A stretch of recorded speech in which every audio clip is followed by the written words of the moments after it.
Hi everyone, welcome back to my channel. I'm Kelly, I'm a CBT therapist and forensic psychologist. And today I wanted to delve into quite a misunderstood topic, I would say, within forensic psychology, stalking behaviour.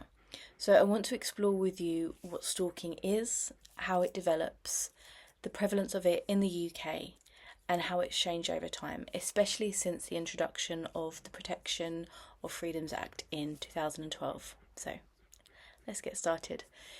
So, to define stalking, it is repeated unwanted attention and contact by a person that causes us fear or concern for our own safety. It's stalking if an unwanted behaviour has occurred more than once. And we can understand stalking with the acronym of FOR. So what that means is if the behaviour is fixated, if it is obsessive, it is unwanted, and if it is repeated. And it's not just people that you know or have known that could become a stalker. It could be people that you haven't met or someone that feels that they know you. And if it's someone or you know or you knew, it definitely doesn't mean that it's your fault. It's stalking and it's still an offence. And it's something that we need to be more aware of. And I think since Baby Reindeer come out, there's been a 46% increase in the UK with people calling the National Stalking Hotline. But to understand that stalking has many forms. So we have physical stalking, more recently cyber stalking, and telephone stalking. So if we break those behaviours down, the behaviours that we're looking at could include regularly following someone, repeatedly going uninvited into someone's home or their place of work, checking someone's internet use or emailing consistently, or any other form of electronic communication, so via social media, for example. It could be going to places that the stalker knows that someone may visit often, interfering in their property in some way, or watching or spying on someone, and even identity theft, so signing up to services or buying things in the individual's name. The behaviours are intrusive and they can have a significant impact on an individual's mental health and their feelings of safety and security. Now, stalking behaviour often develops from an unhealthy obsession or fixation upon another person, and it can stem from various psychological factors. So I'm going to break a couple of them down. So attachment issues or attachment difficulties or attachment styles.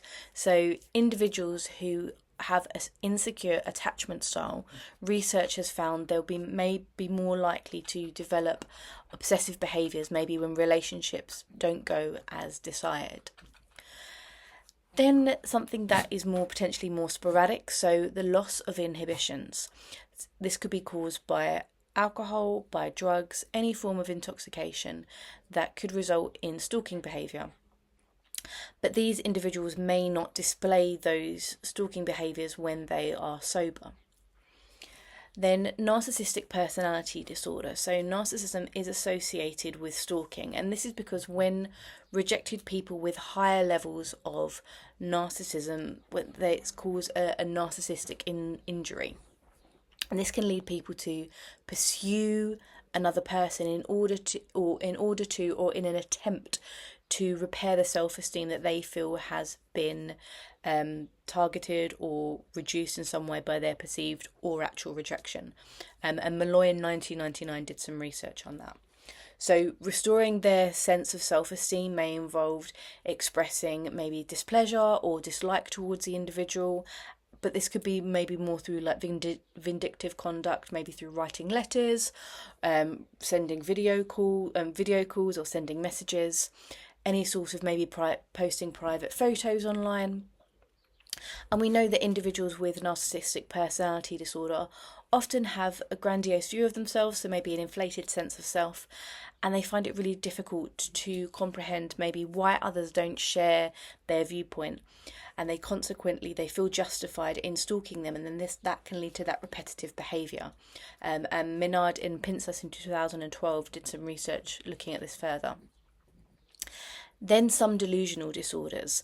So some stalkers may have delusions that they have a special connection or relationship with the victim, and this can be defined as erotomaniac, I can never say that word, delusions. And this can often, when we see maybe with celebrities or maybe more people in the public eye, that can something that is often commented upon.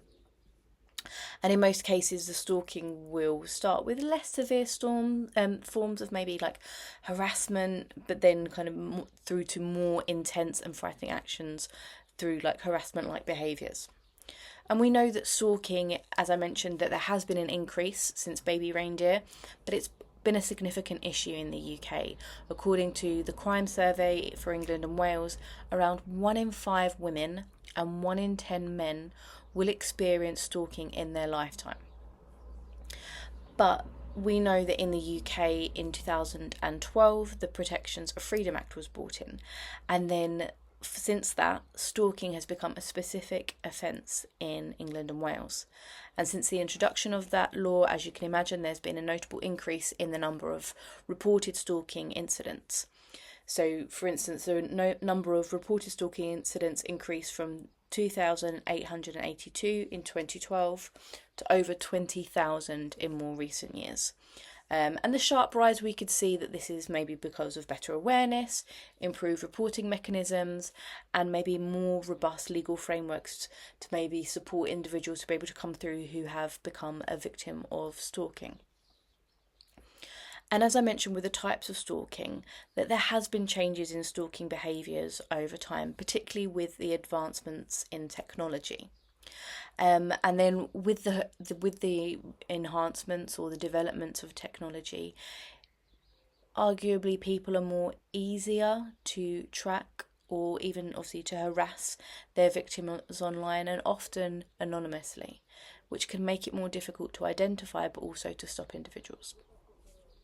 So this increase in digital communication has also provided stalkers with that new method to intrude on individuals' lives, so through the idea of cyber stalking. And understanding stalking behaviour is crucial for us to really be able to understand and to be able to prevent and support individuals. So if you have or you know someone who has experienced stalking, it is important for them to seek help and seek support.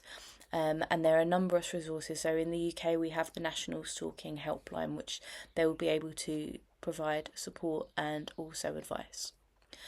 But I appreciate you watching this, and as always, please like and subscribe and let me know anything else that you would like me to cover.